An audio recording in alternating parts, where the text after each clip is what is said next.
like to try to catch him up on what's going on, and so, hopefully like to talk to him once a week. And he said something to me that day about, we talked a little bit about thing. He said, well, if I was you, I would, he knows I'm on the board of directors of the FSAT. He said, if I was you, I'd start talking with the coaches about it, because I think you could possibly miss some games, and I think it could possibly be something that we're going to have to really deal with.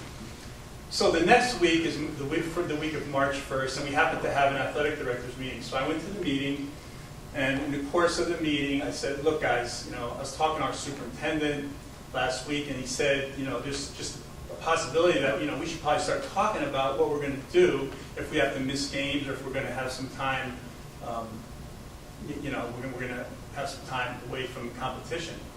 So they go, don't worry about it. The state will tell us what to do if anything happens. So I'm like, okay, I'm telling you, the guy gets a lot of stuff right. So if I was you, I would pay attention to some of this stuff, right? So the next Saturday is the FCAC Boys Hockey Championship.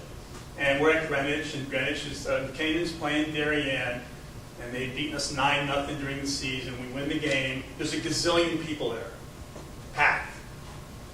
The next night we had a basketball game, and the following Thursday they shut down the NBA. And the next game that I went to was October of last year. So as this all started to unfold, we started to have weekly meetings with athletic directors in the FSAT and athletic directors in the CIAC, and all around the state. So when you're on these meetings, as we've all been on, you start to kind of learn more about things than you may have normally heard. And people talk about their problems, and people talk about things they're trying to do. And every meeting I sat in on, I thought I had a crystal ball, because the things that people were talking about, we were already thinking about, had already thought about, and were already doing. And so, I can just tell you from an athletics point of view, when we got the heads up on the fact that we may not start the spring season when we were going to, we had conversations with our coaches. Our coaches started thinking about ways to work with their athletes remotely, coming up with programming. Some of you parents may know that we had our girls lacrosse coach started making exercise videos, and there was just a lot of engagement that our coaches were ready for and enthusiastic about.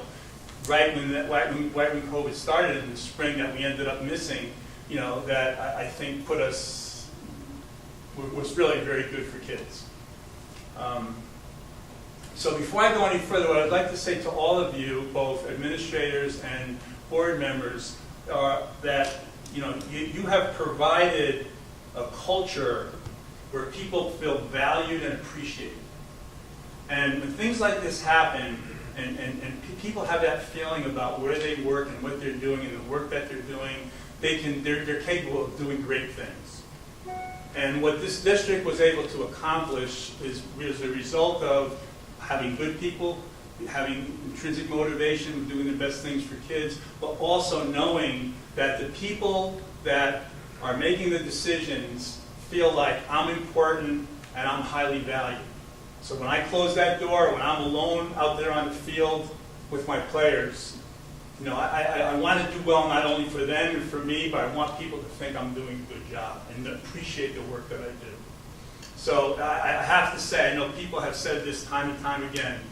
I've been working in New Canaan since 1985. I started when I was 15.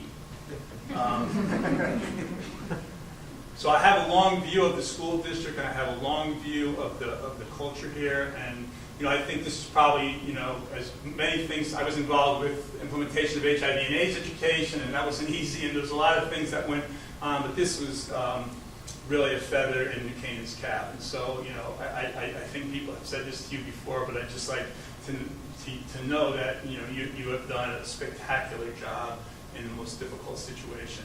And our students benefited from it greatly. Just one last anecdotal example.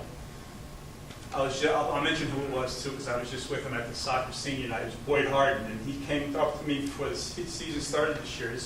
His younger daughter is still playing. He said, the oldest daughter is at North Carolina as a lacrosse recruit. And he said, I just want to thank you for everything that we were able to do last year. And I said, well, I appreciate that. It was great for the kids. The girls had a great experience. Her roommate at North Carolina did nothing last year. She didn't play any sports and she didn't go to school. So that while they're having this conversation about, what she was experiencing, her roommate had absolutely nothing. So, big deal, great job, and it's very much appreciated by all. So, thank you.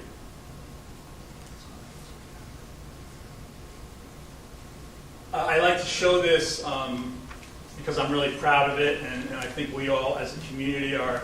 Athletics is certainly an important part of what happens in the overall culture in this community. And so this is the history of the FCAC championship teams, CIAC championships. And so New Canaan, still is really kind of far out in front. And even as of today, this is wrong because boys golf won the state championship this afternoon. Boys golf has been moved to fall because of the availability of the courses, and they won today. They beat Glastonbury by 2, and I think Greenwich was 3rd, Darien was 4th, and Westport was 5th or something. I think that's the order that it was. So this is what we have. This is what we've been able to, what this community has been able to accomplish athletically, and it's just a very. It's a source of pride for all of us in athletics, and I think the community in general. So last year, even though it was a little choppy and things weren't exactly normal, there were some real great things that happened. One of the things that I didn't put up here, which I think is worth mentioning, is it was clear to me that there was a renewed sense of excitement on the part of the athletes and the coaches just to be with each other, just to be involved in the activities, just to be at practice. Almost every single coach that we had on our staff last year shared that with me at some point in the school year. The kids are great. I can't believe how everybody's so enthusiastic about being here. And it's just one of those things where it's an unintended positive consequence of something that was really negative. But it started me thinking, how do we capture that and maintain that enthusiasm for what we do and all of that? So, we're thinking about that. So last year we had a boys soccer circumstance where they, in order to get into this little playoff that we had, we didn't play everyone in the fall. We were kept in pods of six teams. So we played the same 6 teams. 2 or 3 times. We actually played Greenwich because of COVID. We played Greenwich 5 times, and he called me. He said, "You want to play?" And I said, "Let's stop playing again." But so, in order to get into this playoffs, that little playoff within this little group, we had a game that actually went into PKs because usually penalty kicks is something that they don't like to do in high school because it puts too much pressure on a goalie in regular season games. But in this case, to advance, you had to have PKs. And I think it was 4 rounds of PKs, and we finally won. And the Stanford fans were there because they couldn't go and watch their team play in their stadium, so they came to our stadium to watch the game. And it was just, sometimes our boys soccer team doesn't get the recognition that they deserve, but they work really hard, and it's a very difficult league as far as soccer is concerned. So it was a highlight for me, and so I just wanted to share that. Girls soccer, we beat previously unbeaten Darien, this little playoff that we had, which was very exciting. Field hockey was 8-1-1. They had a COVID quarantine that prevented them from being able to play. But when they interviewed the girls and when they interviewed the coach, it was very interesting that the attitude they had was we cherished every single day that we had at practice, and we have no regrets, which I thought was a great place for them to be, and I give the coach a lot of credit for setting those types of ground, that mentality with the athletes. Boys basketball was one of the better teams that we've had. We were FCAC semifinalists. We beat Ridgefield once, and then we drew them in the playoffs, and we did not beat them in the playoffs, but they were a good team. We were the 2 best teams in the FCAC, and just because of the way. So if one team had COVID and another team had COVID, they would just remix. It was like the wild, wild west of scheduling. It's something that's no good for athletic directors. We want to know everything that's going on 6 months in advance, and we never want anything to change. But they just kept remixing things, which was great because we got a chance to play. But in this case, it sort of disadvantaged this team. But it was a good team, and that was a double overtime game at Canaan when we handed them their only loss. Boys ice hockey was repeat FCIAC champions. Girls ice hockey was repeat FCIAC champions. Boys volleyball, a great story. The program is only 6 years old, and this is the first time they ever made it to the FCIAC finals. So it was very exciting. And Amy Warren, who's a physical education teacher at the middle school, is our coach, and she did a tremendous job of just drawing that whole group together.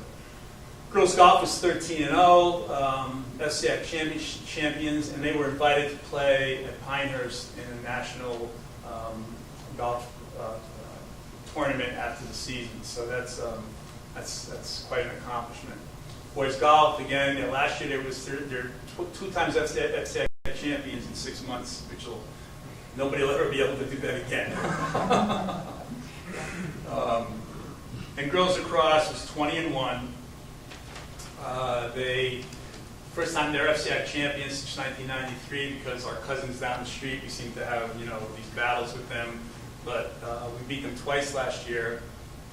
But the other thing I want to say about this is because of the work of people in New Canaan, and because the way they looked at COVID and the mitigation strategies, and Jen Eilson, who was a person that was really so easy and great for us to work with on the town side as far as public health. We allowed spectators, and we allowed people to come to games, and we hosted events, and we offered to host both FCIAC championships in lacrosse because nobody else in the league wanted to have to be a neutral site. And it turned out that it was a championship site for New Canaan Darien to play in girls lacrosse, and we ended up winning the game, and the girls had that happen for them in Dunning Stadium. So those are like really great memories that you can't replicate that. And but then again, that gets back to New Canaan and how New Canaan managed COVID, and the attitude here about trying to do everything that we could possibly do and still keep the students safe. Stay in school and have the activities at a level that that really nobody else did. So that was great.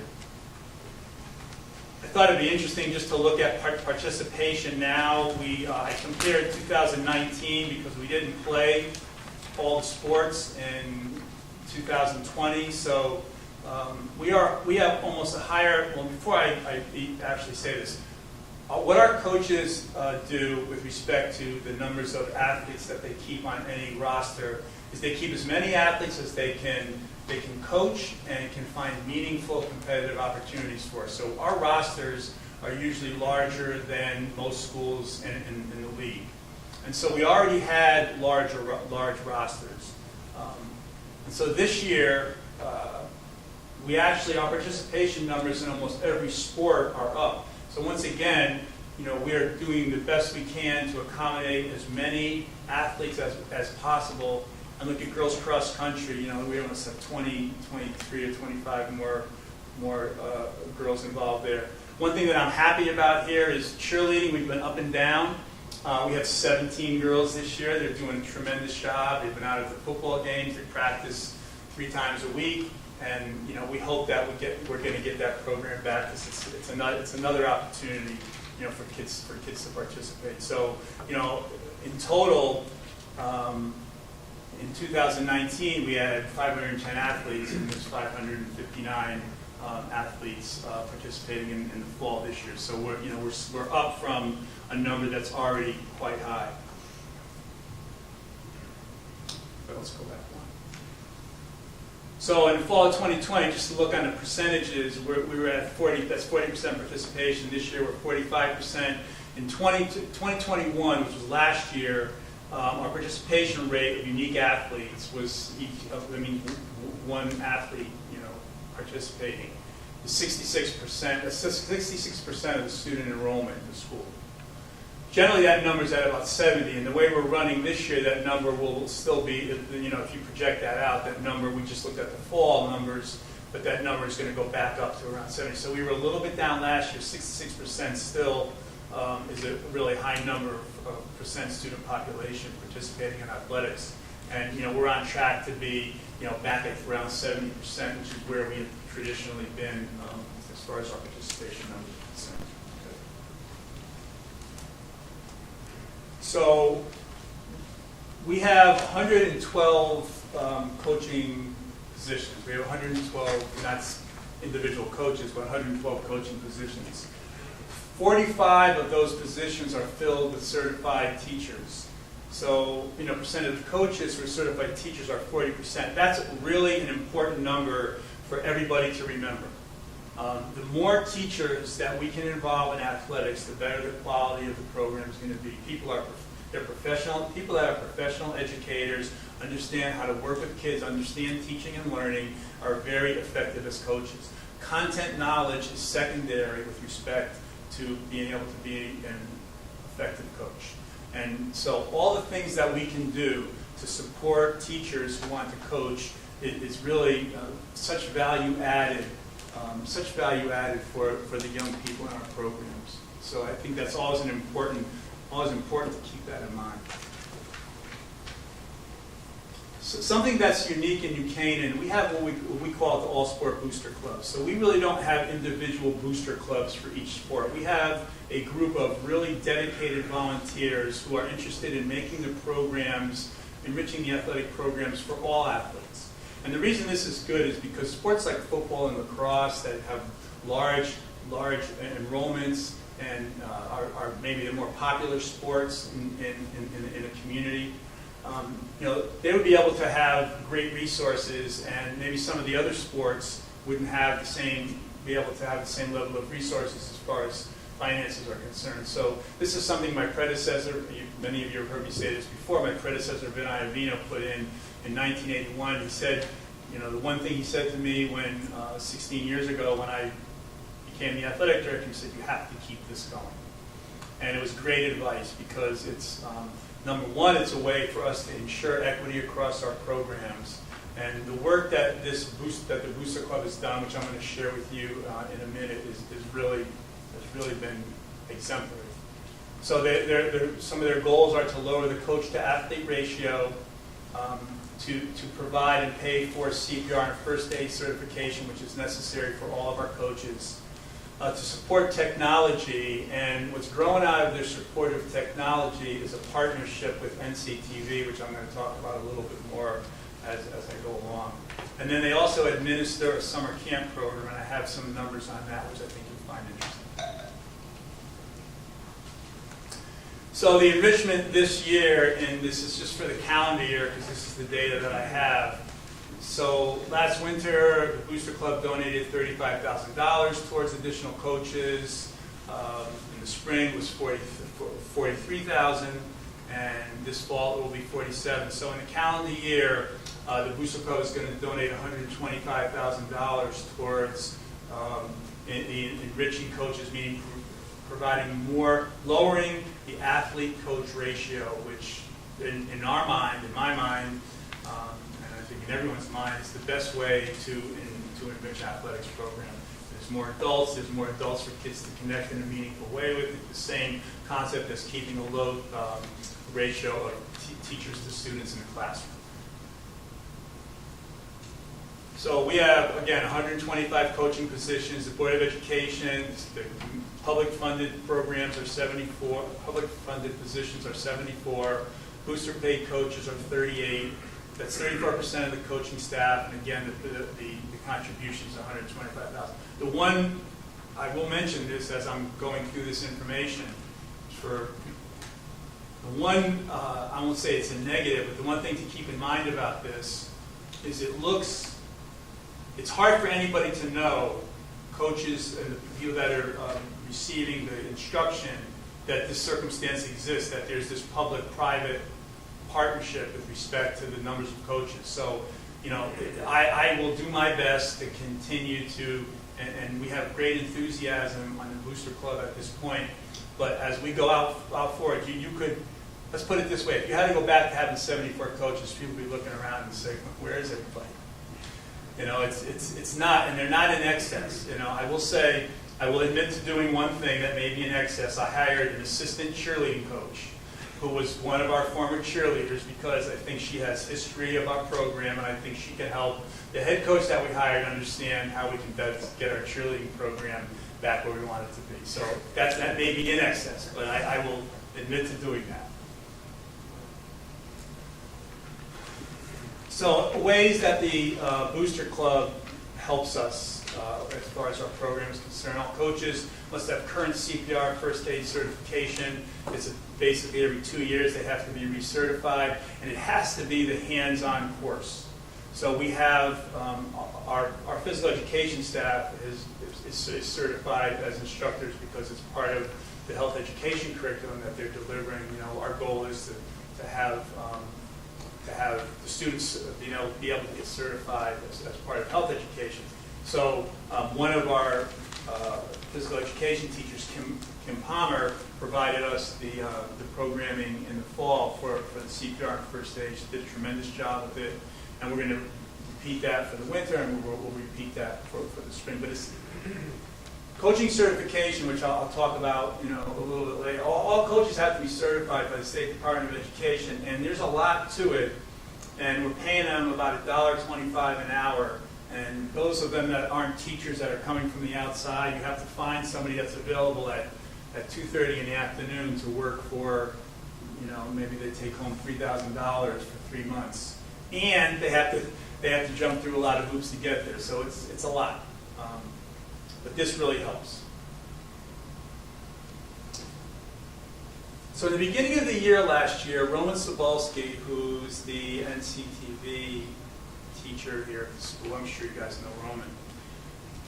Roman and I made a meeting to talk about the NCTV kids and how we're going to keep them involved with the Canaan athletics. And so we sat down in my office, and what I was going to tell Roman was, I think you should focus on individual cameras and getting as much of the game, many of the games out to our fans and maybe to our parents as possible. I said, "How you doing, Roman? How was your summer?" He said, "Good." He said, "I think we should focus on individual games and getting as much of those games broadcast to our parents as possible." So he was right on the money as far as how the NCTV could sort of fit into this void that looked like there was going to be a void as far as people being able to see their kids play and to see Canaan High School athletics. So, just go back to that. So, we had last year a total of 150 events that were streamed. And this is an average, and they gave me the low number, but they think that there was about 10,000 views of streams that happened throughout the year. We have two ways that we stream games. We have a remote camera, which is affiliated with Huddle. Huddle is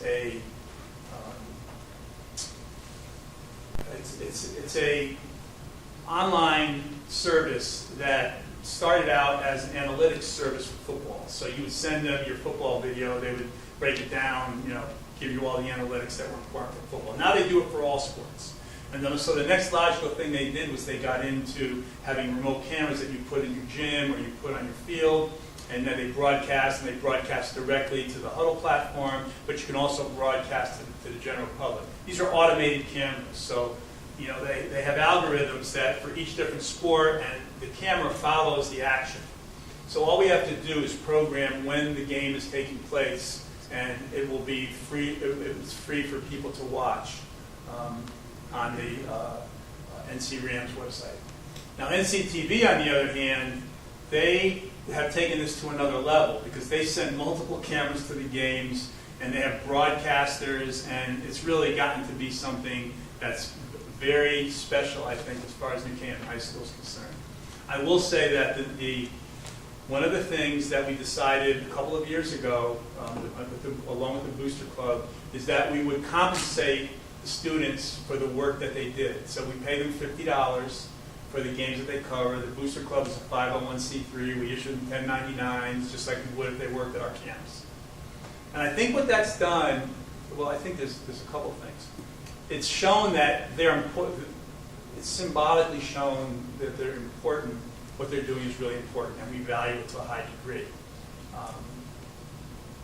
I think it's got a lot of kids interested in the program, and it's really some things have happened as a result of that I'm going to share with you in a minute that I think are just fantastic. So every year we've had kids come through, broadcasters that are going off to college, and going to some of the best journalism schools in the country. And actually, the way this all started was the Booster Club raised the funds for the video screen in the stadium, and then we figured out that you could take the cameras that we had at the time and project the games on the screen while the games were going on. And that's all we used to do. That's the way this all got started, and it's led to them streaming the games. It's led to instant replays. It's led to a lot of really cool things.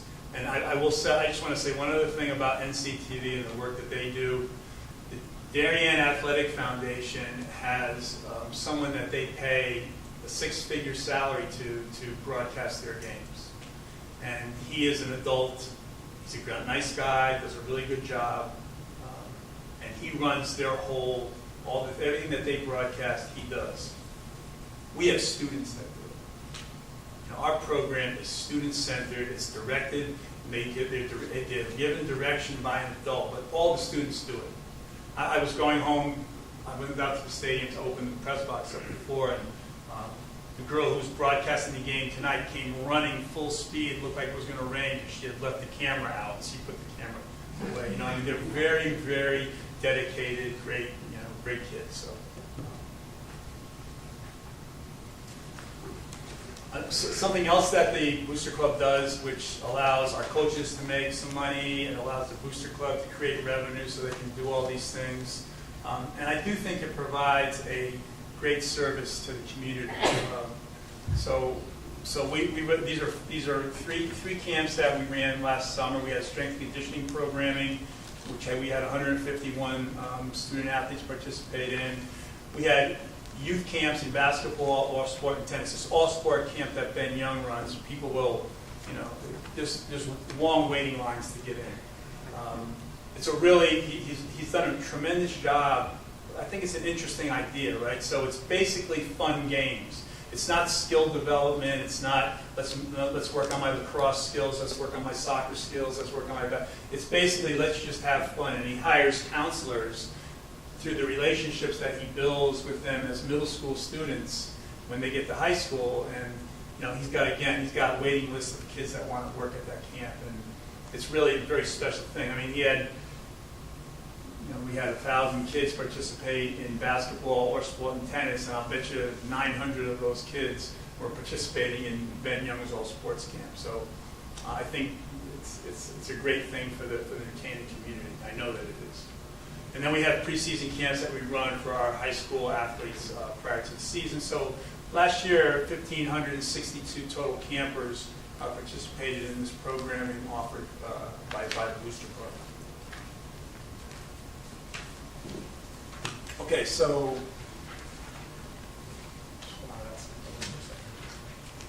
this is one of the things that I think is so. I think it's so special that we have going on with this relationship between the Booster Club and NCTV. So Ian Nicholas last year was probably the prime guy that did the sports casting for us. Ian started out as a football player and realized that he wasn't so good at football, but he was in the TV program and he really liked the announcing, and he liked sports, and he was looking for a way to stay involved in sports. So, with Roman's help, and there's a guy, Bruce Beck is the sports director for WNBC in New York. And I think in 9th grade, as the story goes, Roman had him come out, and he sort of hit it off with Ian. So that, I think, inspired Ian as well. So this past summer, Bruce Beck has a broadcasting camp. They have broadcast every summer. So Ian was at the camp, and they had tryouts to see who would be able to be recommended to work at ESPN during the Little League World Series and broadcast the games. So one thing they've done with those Little League World Series, that's one of the greatest things in the world, where all these kids come. Well, unfortunately now, this year it was only from the United States, but usually it's from all over the world. It's at Williamsport, and it's just a real feel-good, event. So what they did this year, they had a professional baseball game in between all the World Series games, and so there was 3 announcers chosen from Bruce Beck's camp. Ian was one of them to broadcast the game, the professional baseball game. And so what's going on here is this girl Monique Davis that they talked about. They're talking about trading Alex Rodriguez for Monique Davis as announcers. Monique Davis was the first girl who won a game in the Little League World Series. So that's her story. And Alex Rodriguez is a very, as we all know, he's a Yankee, very famous baseball player. So I thought that you'd like to see this because, last year he was broadcasting games for New Canaan High School, and here he is. Sick, and breaking news, we have a trade. Monet Davis to ESPN and to ESPN2. You might know him, Alex Rodriguez. Thank you so much for joining us for happening here. We got the short end of that trade, but here we are. Plenty of people are going to write articles about it, and we'll see in a few days' time what we've got. So there's the official deal and the graphic trading number 3 for number 13. It'll make all the headlines. So here we are, and the best dress obviously going to us because we've got the great jerseys. And I wish I had a jersey. I'll give you this one after the game. You got to have someone hook you up with one. Yeah, I got to know someone, right? Yeah. Get more connections. Come on. I'm working. So what do you think of this game so far, Alex? Ahmed Rosario with a beautiful shot to left field, but not much going outside of that. Well, first of all, I'm envious that I'm not playing. I just love these events. I love Williamsport, what it means. I remember I posted a picture today when I was 12 and how much I loved it. I went from Miami to San Francisco. These are memories that you never forget. And I just love the event. The place is beautiful. And now Mr. Otani's coming up, so I'm going to shut up. Fair enough. So you did play Little League as a kid, correct? I did. I played at the Boys and Girls Club. Favorite memory?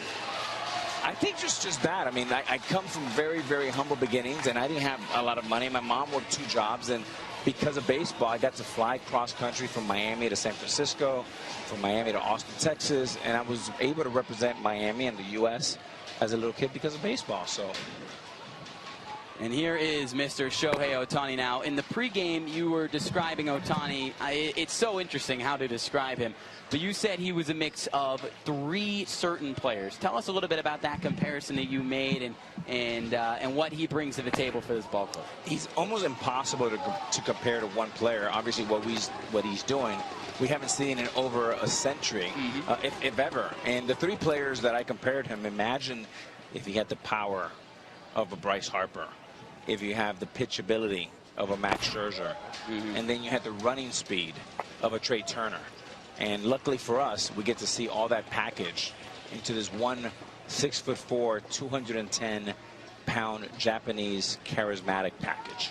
And that we do. He always plays with that energy, and he put some power on that one, but foul evens up the count at 2-2. I got to tell you, every foul ball that goes up, I'm waiting for it to come down. Did you see the nice catch? That was, hey, by the way, it drew the best response.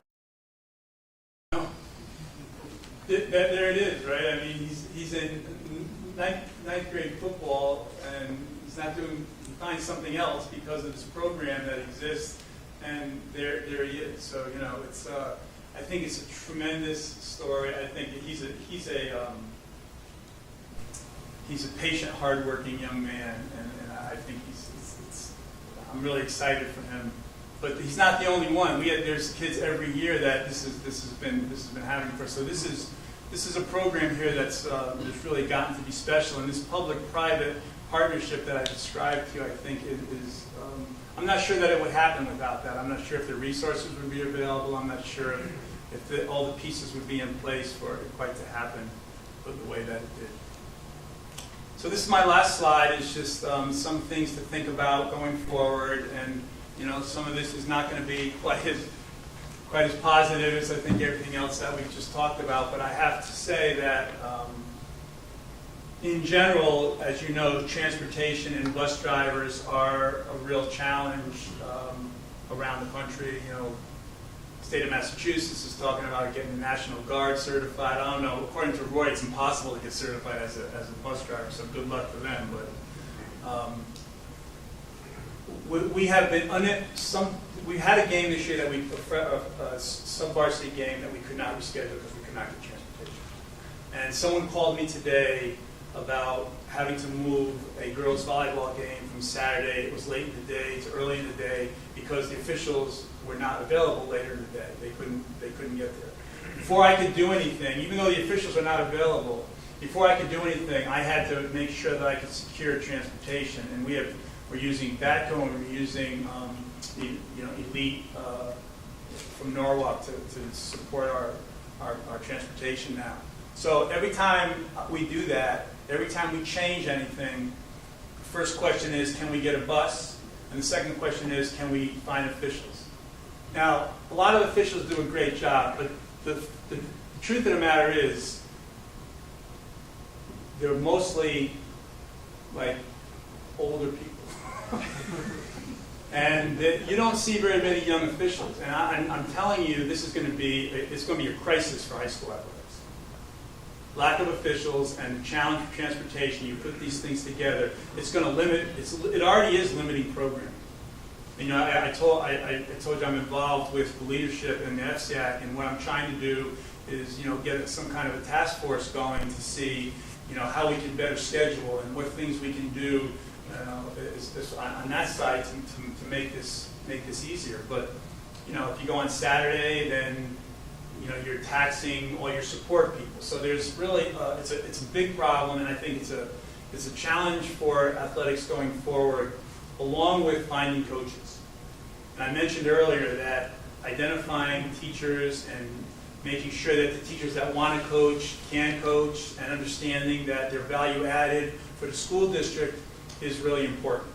So we'll continue to try to do that. I mentioned the certification process. If you wanted to get certified as a coach tomorrow, you would have to have your high school transcript. You would have to take a 15-hour course about concussions. You have to take a 36-hour course for CPR and first aid certification. You'd have to get fingerprinted into Canaan. You'd have to fill out about one ream of paper of applications for everybody. And it would take probably 6 weeks. So if a coach decides, this happened to us this year, we had a coach that we hired that decided she was transitioning from job to job, and she got a different job after she was with us for a week, so she's not our coach anymore, she's not coaching with us anymore. So we had to find another coach when the season already started and work through this whole process. So that's challenging, and I'm from Stanford originally, and I think I have as good of a network as far as finding coaches and knowing people in athletics as anybody does. And I'm having trouble finding coaches. And I just think it's going to be a challenge going forward that we're all going to have to really pay attention to, because it's all about the people.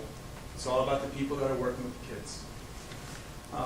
So streaming games. So I think we're at a point now where we're doing things that are special, but I think that'll continue. It's going to have to continue to grow. You know, I know the NCAF is looking at the press box, for example, and they're looking at maybe doing some renovations of that press box. You probably would want to eventually have a pod where you had your equipment out there, because right now the kids lug the equipment in and out of school on a daily basis. You know, continuing to look at the actual curriculum as far as the TV program is concerned, and continuing to build on that. I think the appetite for it is tremendous, and you know, as is evidenced by what we talked about here tonight. So that's kind of all I have. The one I would just like to close by saying, you know, I've had the pleasure of working with some of you in multiple ways.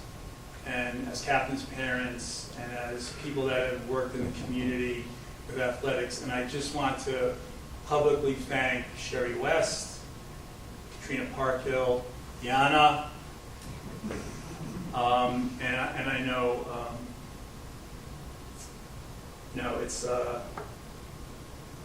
it's bittersweet because the work that you've done with me as captain's parents, and Jen Richardson as well. I wish Jen was here tonight. Jen is in the same position. You've been captain's parents and people that just give countless hours of volunteer hours and give of themselves for other people. I just think that that's something that should never be taken for granted. And I really have enjoyed my association with all of you in this, as Board of Education members, as captain's parents, and as athletics parents. So thank you guys for all you do, and thank you all for everything that you have done for the past 18 months. Thank you, Jay. I really appreciate your comments and your presentation. It's always a bright light, and to hear how accomplished our teams are and all of the number of students in our program. And I just want to extend our thanks to the coaches and your staff for working so hard over the last year and a half. I mean, the value of these programs to our students over this time has been just priceless. Just to have the opportunity for kids, for their mental health to be outside and to have that time to socialize and to continue to participate in sports has been invaluable. So thank you for everything that you all have done, and to Jen Allison too, because I think the opportunity for parents to be able to come to the games, like you said, and to be able to watch their kids play during a challenging time, I think it was really meaningful, and I think it was unique because the only place you could watch a game was really here. So thank you, and I know it means a lot to our students, to our parents, and I also want to thank the Booster Club because the amount of fundraising and then the level of volunteerism and work that goes into that program is phenomenal, and we all benefit from that as well. So thank you to them, and it's really exciting to see that NCTP partnership come to life and these kids on the sidelines and calling games and being in the press box. It's very cool, and it's one of the, I think, unique and special things we have here in Canaan. So thank you for everything. Are there any other questions or comments from board members? Sherry? So Jay, I've always thought you have a hard job, but like your job and COVID, like, is an especially difficult mix. And I just want to say my daughter was the captain of the girls basketball team last winter, and I just remember so vividly you bringing the parents together on Zoom, of course, and everyone's very concerned about how COVID is going to impact their season, and it's so important for this, especially the seniors to have an experience. And I just remember you telling everyone that you are so committed to making sure that each and every player has the best season possible. And then you said, it's so important that we all focus on what we can do, not what we can't do. And in that way, we'll make sure that they all have joy in their season.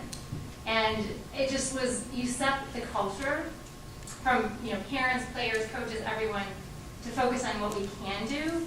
And it was pretty spectacular, that leadership that you provided. So I just want to say thank you. Thank you. Appreciate it. Gianna?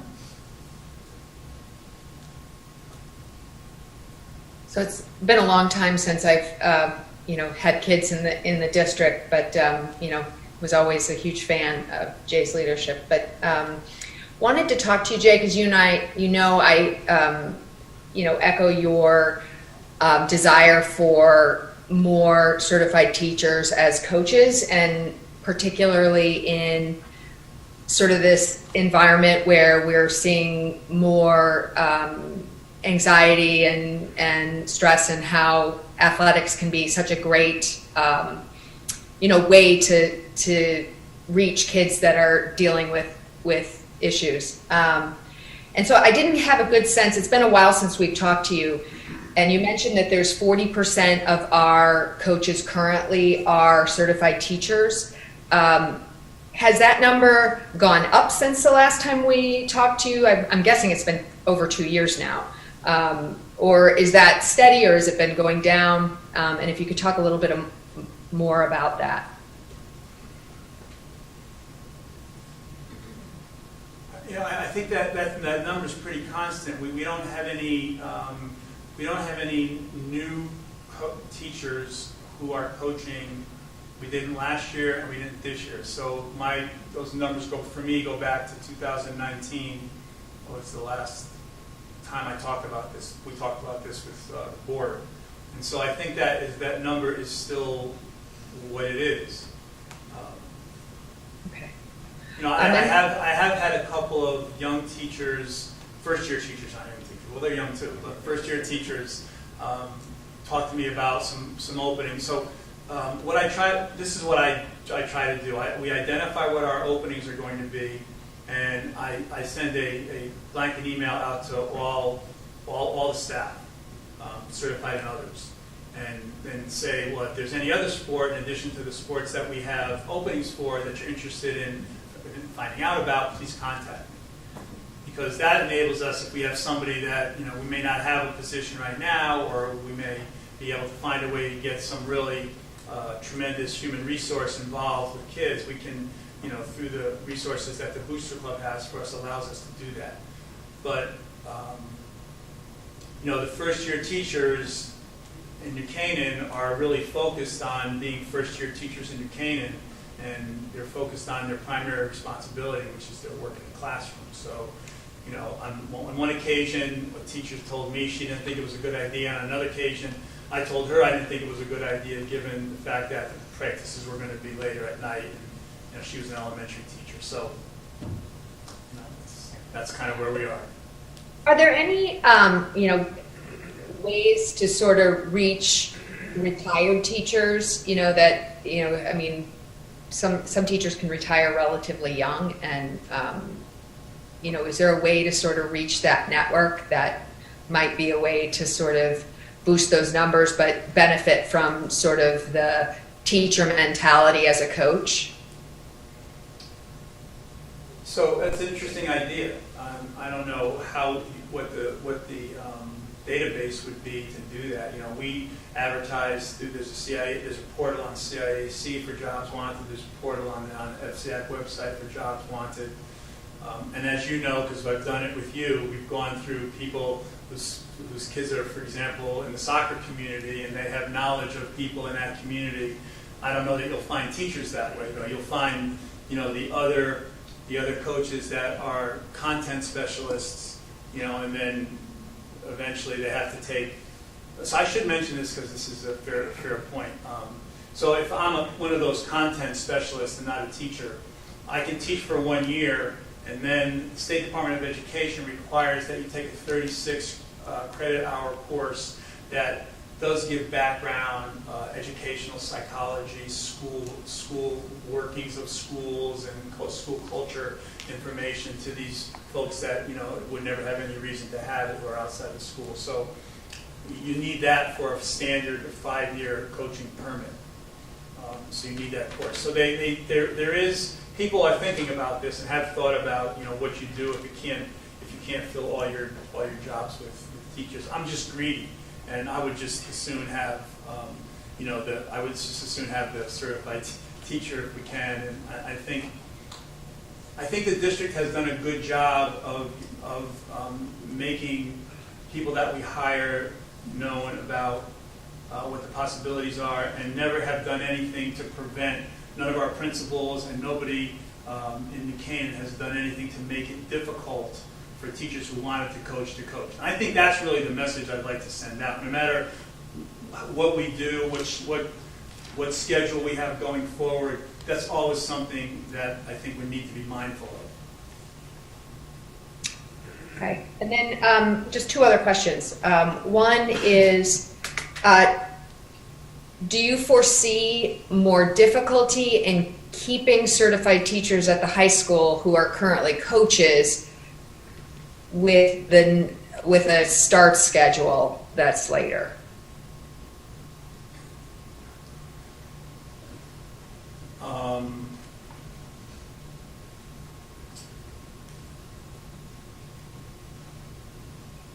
I think it could, look, the transportation issue is going to be challenging because people, that have to commute, that's going to be a consideration for them. So I think that will always be a consideration. Does it fit into their life? if what time they have to end work and what time they have to go home. So I don't know that it would be a challenge for the teachers that we have now, but I think that they'd have to weigh in on, you know, what the schedule will look like going forward. You know, it's a hard question for me to answer. I think it's challenging now. So. And then just on a totally different question, could you talk a little bit about your system for managing the certifications of the coaches that we have in the system, how we're keeping those all up to date, making sure everybody's, you know, got everything they need and updating everything at the proper time? So do you know Lisa Abrams? Yes, I do. Okay. So that's just the gatekeeper. So she's, you know, she tells me what all our coaches need. Our coaches. So someone comes to New Canaan and they want to be a coach, I will meet with them, we'll interview them. If we decide that we want them to be a candidate, they'll fill out. We have an application for employment with the Board of Education. They'll fill that application out, fill out a request to hire form, and then they fill out the state form for temporary certification. All of that gets packaged up. It gets sent to Lisa. Lisa then schedules a meeting with Darlene, and Darlene and Lisa review all the documents that they need for certification, for employment, for state fingerprinting. And once we have that information in total, some of the information is sent forward to the State Department of Education for certification, and the coach is then sent to the Canaan Police Department for fingerprints. Actually, there's one step before that. We are checking with the reference checks that we do. We do 3 reference checks, and you know, I learned this lesson the hard way. I do a Google search of any coach that comes across my desk just to see if there's anything that we should know about that we don't. So in addition to the information that we sent to Darlene, there will be 3 reference checks that will be done prior to the meeting that the coach will have with Darlene. Thank you. Brendan. Thanks, Jay. Really appreciate all your great work, and echo everything that others have said. The question I have really is, how can the board help you either with coaches, referees, scheduling, transportation, anything? Is there anything that we can do to make things better for UK athletics? You know, really one of the reasons why I included it here tonight is I just think your awareness is very important of all of these aspects that, you know, are so important to, I think, what people value about the New Canaan community. There's a lot of great things that go on here, not just athletics. Our performing arts program is great, but in total, it's really what makes the experience what it is. And I guess I never think we should ever take anything for granted, and we can't be sure that next year is going to be, we're going to have the resources and the conditions that we have in place this year to make sure that we can, you know, I just want to be able to keep up with the expectations, which are pretty high. So I was talking with Brian about this the other day. I forgot to mention this. And you all are now in the same boat as a lot of athletic teams are in, so welcome. The most difficult thing in sport to do is maintain excellence. Because everybody expects you to win, they expect you to be successful, they expect you. So now you also have that burden. So you now have to, your burden is now maintaining excellence, which is the most difficult place to be. Probably in leadership, right? No, seriously, I think that's the reason why I mentioned a lot of the things I did today. I just like to raise the awareness and a part of everybody that, you know, there are, you don't know what things can throw this off balance. You know, is it transportation challenges? Is it, you know, not enough officials? We can't play so we can't play sub-varsity games. Could it be facilities? You know, as ice hockey, you know what the ice hockey situation is. We tried to find a JV ice slot at Sono, and they really needed the slot, so they got the slot anyway. That's another private-public partnership scholarship as far as the ice, which is more than 50% that parents pay. So the ice at Darien is $485 an hour. At Twin Rinks in Glenbrook, it's $525. $625 at Sono for sheet ice. So those types of things, all those different factors. Thank you. Pat? Yeah, Jen, again, thanking, reiterating what others have already said. Thank you for all your efforts, and also, again, having a child who was a senior last year, it's remarkable what a normal experience it was, and again, thank you for that. The streaming broadcasts were so incredibly popular last year, and it's interesting too because thinking about it, with COVID, so many people were home, not just locally, but the amount of people I know from my grandparents and friends elsewhere who would like tune into games and stuff was remarkable. And it was also great that you did it across all sports, and it wasn't just focused on more popular sports or whatever it might be. In addition to the kids getting paid some for it, what sort of credits did they get for that, for doing the games too, academically? And is there any thoughts of like expanding some of that too, that you encourage more people to be involved?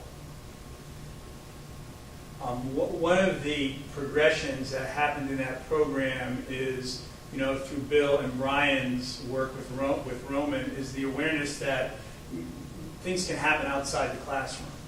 It doesn't all have to happen inside the classroom. So he was, I say that he was freed up to be able to, the kids can go out and then, they come back and it's a product-oriented class, so it is part of the grade that they get. They have to come back and edit what they do, and they have to, get it so we can clean it up, program-wise, and so they're TV broadcast students, so they are in the TV broadcast class. They are getting credit for that, and that's kind of where it starts.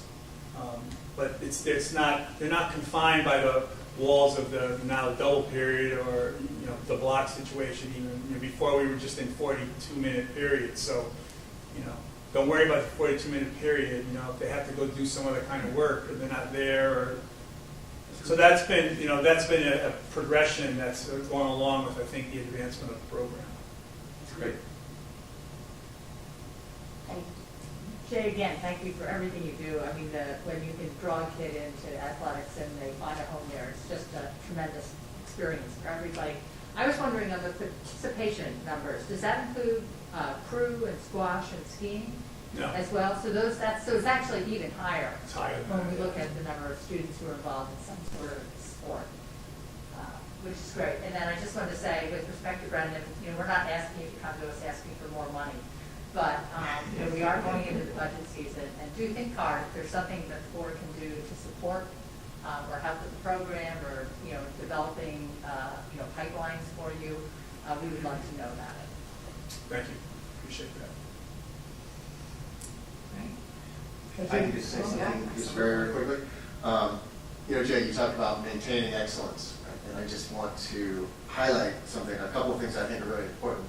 And you've been very gracious to the administration of the board, and I think it's your turn as well. So Jay and I were just out for senior night out on the field.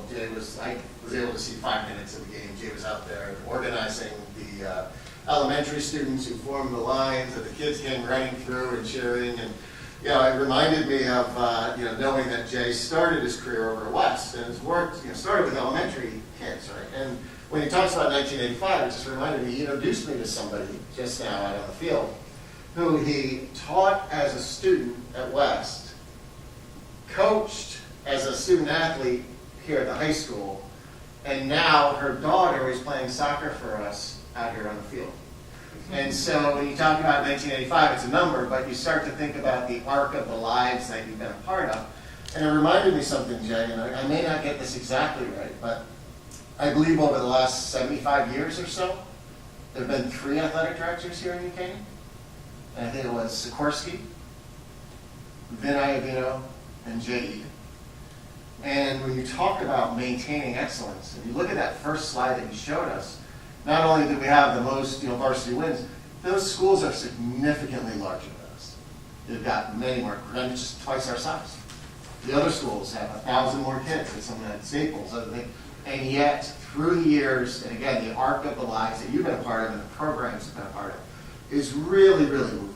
And if anyone can teach the rest of us how to maintain excellence in the program, it's you and the program that you built and the work that you're doing with kids and families, and the entire community. So just want to say thank you for that, and to really call out that this stuff doesn't just happen. You and I talked about this often. This stuff, the results, the excellence that we have comes as a result of the commitment, the hard work, the dedication, and recognizing that the work we do with kids is the most important work on the planet. And I think you exemplify that as well as anyone. Thank you. I really appreciate that, Brian. Thank you very much. Thank you. Thanks for being with us tonight. Next, we will move on to Dr. Lutzy and an update on our school start time implementation committee. Sure. I will be brief, but glad to take any questions the board may have. Jay is always a tough act to follow. In your packet tonight, you'll see a presentation that was shared with us on Thursday morning. We did have a meeting. Again, when we talked earlier about the implementation committee and how it would operate, it was really about a flexible membership. So what we did on Thursday morning was have a meeting with representatives from each building, a couple of us at the district level. The board was represented by Katrina, and a group of parents came together to learn about a program called Right at School. And this is a program that I've learned about through kind of just knowing folks across the country in my role that have been trying to solve similar problems to what we have around the child care dilemma, right? How do you solve that problem about before school, after school, and helping the community, helping your children and families to have high quality opportunities for their children when school ends, but maybe before parents are home, right? So Right at School is one of those programs that people kept mentioning in different communities. And so we started talking with them about 2 years ago and had an opportunity to have them actually come in person. They flew out from Chicago and met with the group on Thursday morning. You can see through the packet that's here, you can learn a little bit about them. Their website's pretty well built out. We really were looking for a partner that can help to sort of fill some of the gaps that we know we have in the community. It's meant to be complementary to the offerings that are already here. There's additional flexibility that Right at School provides that some of the longstanding programs we have in Canaan don't. It won't work for everybody, but it'll work for some. And I think that when we think about child care opportunities for kids, it's first we've got to really think about quality programs. The ones that exist really are quality programs. We want to make sure if we are talking about having another one come in, it's going to be at least that same high quality. And then we talk about sort of having a portfolio of options for people to be able to pick from. So we know the Nature Center's building out their programs, the Y's building out their programs, Park and Rec has been active with us, but there's still a need, so this is a group that could potentially fill that need. So they went through their presentation, you can flip through here, I'm not going to repeat that presentation. I do think that some of the appealing aspects of it are the flexibility of the program itself. For instance, you can pay for 1 through 5 days per week, whatever fits your family's needs. You can also buy a punch card, say for like 10 times in the program, and you can just kind of do that as a drop-in. If you were to do anything less than 5 days, just each month you can say what days you need, so it can change month to month, again, based on your family situation. So that flexibility was very appealing. I think that that's an element that they can bring to bear because of the scale of the company itself. So they could come into a community, begin to ramp up, maybe even run at a loss a little bit in order to get things off the ground, in order to build the system, because they have a national network of schools they work with. So I wanted to share that with the board. Katrina, if I missed anything, or members of Kevin that were there as well, if there's anything else to share about that. Around the implementation committee itself, it'll be a couple of weeks before we meet again. We're going to, again, continue to be very specific on the purposes of getting people together, so that we make sure the membership that's in the room has an interest in and something to offer and learn from and contribute towards. So for instance, when we had this group come, we didn't have the preschools there because they were talking about something that wasn't necessarily relevant for the preschools to be part of this conversation. But if we get into, as we get into other topics that membership will fluctuate based on what the topic is under discussion, with the implementation plan. Okay. So take a look, and again, send me any questions if you'd like to talk more. I left it open with the folks who were here to just send questions in via email, and I have an open dialogue going with Admin Dawn, who were the two reps who were out here, who were the ones that we would commit to. One of the enticing parts of it all, and there are several, but one is that there's no cost to the district. They manage the infrastructure. It's a self-funding thing based on the tuition people pay. So, and then if they do come out ahead, there's some profit sharing that could even turn into contributions into the New Canaan Scholarship Foundation and things like that. So there's some appealing components you'll see in here.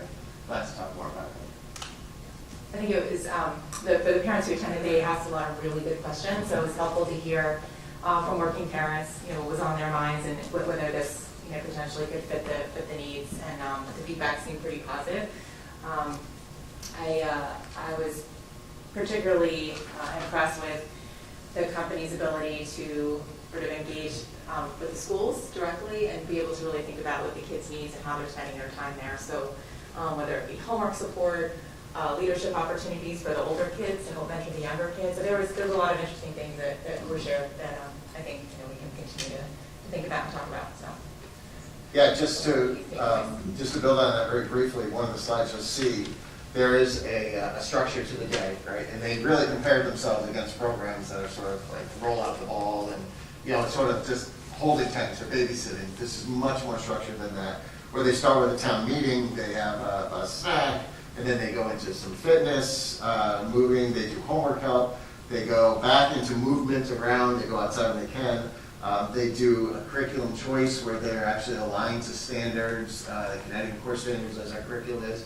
And so they'll build on what we're doing in the classroom. They talked a lot about kids and passion projects and work around community service, free play at the end. So it really runs to the end of the school day until 6 o'clock is the plan. And people could pick up when it fit their family schedule. So take a look at the last time. Okay. So I was just wondering, are we posting the minutes of the implementation committee on our website? And if so, where can parents find those, just to be checking on, where our progress is? This should be on the school start time website. So there'll be the implementation committee. Should be the minutes to each of the meetings that are out there. There's a section right on our agenda minutes page. There's a school start time implementation committee section also. Terrific. Thank you. Should have checked ahead. Oh, good. Oh, Sherry, go ahead. So I think actually by being thoughtful and providing us more time, finding solutions like this can improve that out, but the time is helpful. But on the communication front, I would just suggest we push out an all community email just with the decision. I know it was covered in the local news, but some parents may not have yet. And I just think to keep everyone informed of, the decision as everyone knows their family, I think email would be good. Yep, we'll do. I just heard today about some confusion that was still out there, so we definitely want to clarify. Oh, Deanna. Thanks.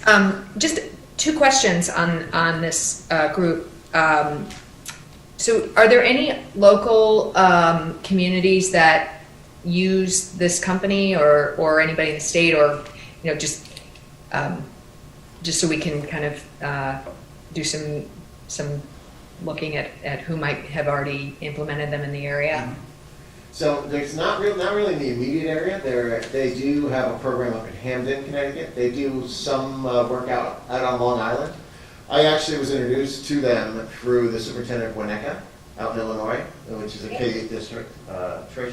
More similar to this district, so that's good to hear. And more similar to this district. Sure. So. Yeah, and they're doing work out in Palo Alto as well. Okay. And so got to know them through that a little bit too. This really was sort of word of mouth on a more national scale. They don't have a large footprint in Connecticut now. They're based in Chicago. So there are, again, I know Winnetka, but also I think some other districts right around that area too that are similar, use them as well. Okay. And I've been in, I've talked directly to the superintendent of Winnetka about the program. Okay. And then the other question I have is how either, because this is a little bit independent but overseen by the board and something that we would be, or by the district and something that we would be bringing in. I noticed that there's like some social emotional components to this program or this group that they program. And so how would either parents or the board or the district make sure that it's aligned with what, sort of we have in our own district?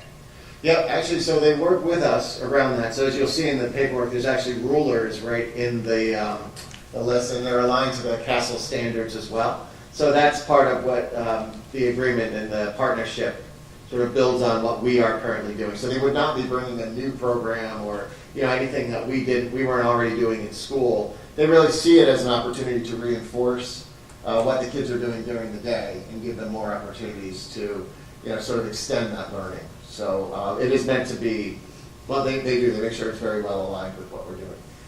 And they are aware of the ruler program. They know that that's what we've been doing for the last number of years here in the district, and they would look to continue that work. Thank you. Yep. Okay, so I was just curious, who is their go-to for people to staff the program? Where are they looking to get their teachers or, to put people to program? Sure. Anyone else who's there is welcome to jump in. One of the things they do all their own recruiting, right? So they do manage all of those pieces of it. They look to hire folks that are already working in the district, like TAs. Often can be folks who will pick up this kind of work. Sometimes retired educators. They were mentioned about for coaches before, but it's it's an afternoon shift for 4 hours or so a day. So sometimes people who retired from the day but still want to be involved with kids and doing some things. They have looked at college students that are in educational programs. So partnering with, like, say, Harvard or Fairfield University, things like that, folks who are looking to become teachers. They use a 1 to 10 ratio as a maximum staff to kids, and they really they're lower than that because if there's a substitute or somebody's out there, they have to recombine. But that's part of the state certification too. So it's a 1 to 10 at the max, likely lower. And they will have opportunities for high school kids to do internships, things like that at times, but they wouldn't be counted towards the ratio of 1 to 10. So they keep it below that with the adults, and the kids that are there. So we talk to them about challenges around recruiting, especially now. They seem pretty confident in their ability to be able to do the necessary recruiting. Again, I think that's another advantage to a national program. They have the resources and they're willing to invest to get things rolling off the ground. Thank you. Sure. Bob? Yeah, how long does it typically take them to get a program online? We talked about that a little bit too. Of course, the more time the better for him. He says, I remember like a 4 or 5 month number out there at one point. But he said, if we could start today, we can start today. So they're ready to go. But it's at least 4 or 5 months to do. Because it's not just hiring. They do a pretty extensive training program for people and ongoing professional learning for them too. Are there other competitive programs out there? Not with the same model. I haven't, because one of the advantages for them, they're able to keep their price down a little bit because they do it right in the school building. And so they're willing to run classes with 15 kids in the building in order to get that up and running and going. And there's no minimum requirement for these guys to get going. Some of the others I saw, they didn't take quite the same approach. So I don't know that there's much competition in this sector for this with the same business model. And I think it's important, just, I don't know if it was stated, but the programs are taking place at the individual elementary schools.